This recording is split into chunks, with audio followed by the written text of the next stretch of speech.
रितेश देशमुखच्या दोन्ही पोरांनी मार्केट मारले. मी असं का म्हणतोय, राजा शिवाजी चित्रपट आलाय, जस्टच बघून आलोय आम्ही आणि पिक्चर बघितल्यानंतर रितेश देशमुखनी तर त्यांचा रोल चांगला केलायच. सगळीकडे हीच चर्चा होती की बाबा रितेश देशमुख छत्रपती शिवाजी महाराजांचा रोल करतायत. पण तुम्हाला हे माहिती आहे का की रितेश देशमुख यांच्या एका मुलग्याचं नाही तर दोन मुलांनी रोल केलाय बाल शिवाजी महाराजांचा. या व्हिडिओमध्ये मी तेच सांगणार आहे. नमस्कार, मी सर्वेश तुमचा यजमान, सगळ्यांचं स्वागत करतो शब्दवेळेवरती. नवीन असाल पहिला सबस्क्राईब करा. मराठी चॅनल आहे, सबस्क्राईब करायला विसरायचं नसते. 100% पहिला सबस्क्राईब करा. सगळ्यात महत्त्वाचं, फर्स्ट रिव्ह्यू जर म्हटला मूवी कसा वाटला तर मूवी मस्त आहे. ॲक्च्युली सांगायचं झालं तर मूवी थोडासा लेंदी आहे, थोडासा मोठा आहे, पण धुरंधर वगैरे बघून तुम्हाला सवय झाली त्यामुळं हा चित्रपट देखील तुम्हाला जास्त काही वेगळा वाटणार नाही.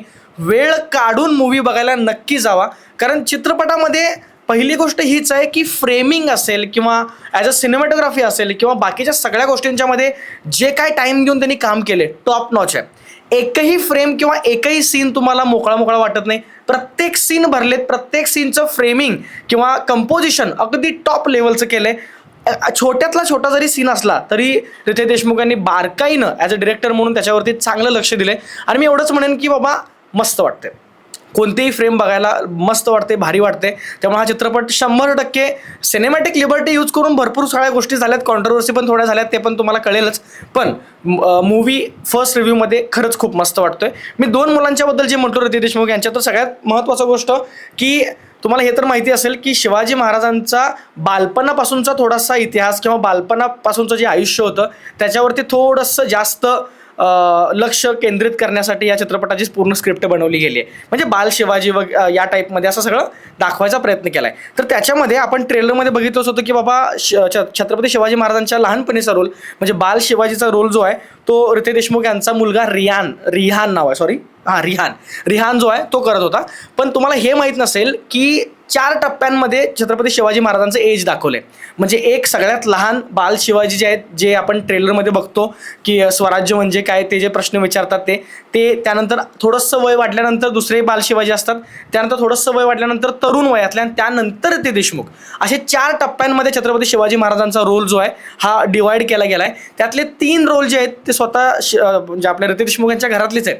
म्हणजे सगळ्यात मेन जे शिवाजी महाराजांचा रोल आहे तो रोल तर रितेश देशमुख करतायत. सगळ्यात लहान बाल शिवाजी जे आहेत ते रिहान देशमुख करतायत. आणि त्यांच्यापेक्षा थोडे 5-6 वर्षानंतरचे जे एज गॅप दाखवला आहे की थोडंसं वय वाढल्यानंतर त्यांचा चेहरा थोडासा चेंज होतो, ते बाल शिवाजी आहेत ते रितेश देशमुख यांचेच दुसरा मुलगा राहिल देशमुख म्हणून आहे तो. म्हणजे लिटरली या तिघांनी देखील छत्रपती शिवाजी महाराजांची भूमिका केली. किती प्राऊड मुमेंट असेल. हां, इथं थोडं कॉन्ट्रोवर्सी पण वाटते की बाबा घरातल्या सगळ्यांनाच घेतले की काय. लिटरली एका गाण्यामध्ये तर आपले ते आमदार साहेब पण दिसले, म्हणजे रितेश देशमुख यांचे बंधू तुम्हाला माहीत असेल ते पण त्या गाण्यामध्ये आहेत, फीचर झालेत. त्यांचं प्रोडक्शन हाऊस आहे, त्यांना कुणाला हवं ते घेतील. पण किती प्राऊड मुमेंट आहे की एका घरातील मुलगा, 2 मुलं आणि वडील तिघं देखील छत्रपती शिवाजी महाराजांच्या एवढ्या मोठ्या स्केलवरती बनणाऱ्या चित्रपटामध्ये ॲज अ छत्रपती शिवाजी महाराजांचा रोल करतात. पण बघायला खरंच मजा वाटते. बाल शिवाजीमध्ये त्या दोघांनी खरंच एवढं भारी उत्तम काम केलंय. त्या बोलण्याची अदा असेल, म्हणजे लिटरली तो रिहान जो आहे, जो सगळ्यात लहान बाल शिवाजीचा रोल करतोय, जो आपल्याला ट्रेलरमध्ये पण दिसलाय, तर त्याचं ते सीन बघताना ना लिटरली भारी वाटायचं मनाला. म्हणजे त्याची जी उम्मीद असायची की बाबा स्वराज्य नेमकं काय असतं किंवा स्वराज्य जाणून घेण्याबद्दलची थोडीशी त्यांची उम्मीद, किंवा कसं बनवायचं किंवा प्रत्येक गोष्टीमध्ये याचं प्रश्न उडकायचं मस्त. त्यामुळे त्यांच्या त्या बोलण्यामध्ये पण अगदी एक गोंडसपणा असेल किंवा एक असं एक जिवंतपणा असेल, हे पूर्णपणे त्या बाल शिवाजीच्या म्हणजे त्याच रिहान देशमुखच्या कॅरेक्टरला परफेक्ट जमले. ॲज अ रिव्ह्यूवर म्हणाल तर चित्रपटामध्ये बरेच असे सीन आहेत ज्याच्यावरती लिटरली कॉन्ट्रोवर्सी होईलच, नाही असं नाही. पण ॲज अ मूवी रिव्ह्यूवर म्हणून सांगतो, मूवी खरंच भारी आहे.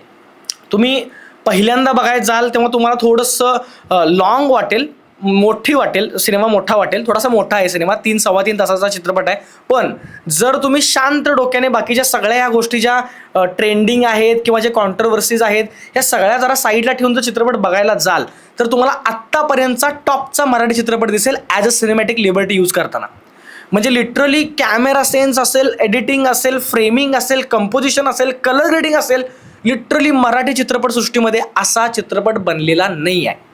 कारण हे जे जिओ स्टुडिओ किंवा मुंबई फिल्म कंपनी वगैरे या लोकांनी जे टायअप केलं आहे राजा शिवाजी मूवी बरोबर, याच्यामध्येच आपल्याला कळतं की त्यांनी पूर्णपणे जसा एक बॉलिवूड बिग बजेट मूवी असतो त्या पद्धतीच्या सगळ्या फ्रेम्स यूज केल्यात.